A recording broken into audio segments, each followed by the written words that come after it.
Keyboard setting.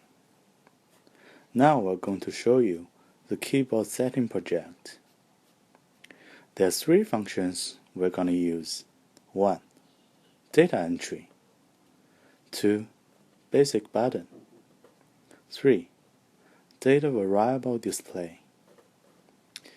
Now let's start with the basic button.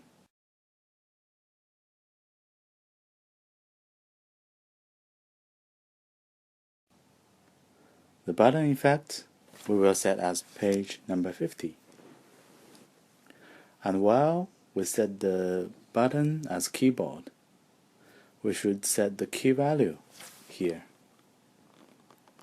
We'll choose the key value as button 1, but just click the number 1 here. And then we will simply clone the button, drag it to the button 2, then just change the key's value here.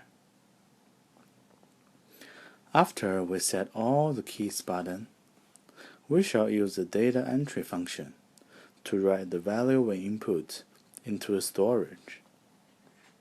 We may define the storage address as 0100 and variable type as double word.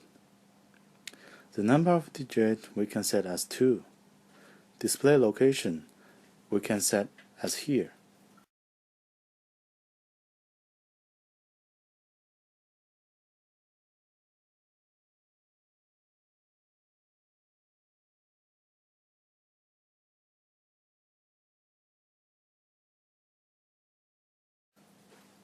With the following parameter, we can customize the text display. An input display mode we can select as direct display or marked by stars. We can also set an input range if we like to.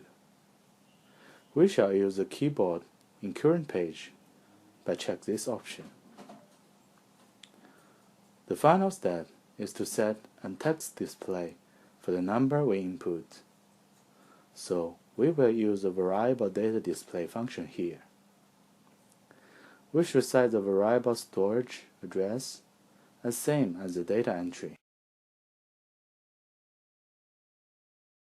and customize the text display also. After we set all things down, save and generate the config file, and then we can use Effect Preview function to check.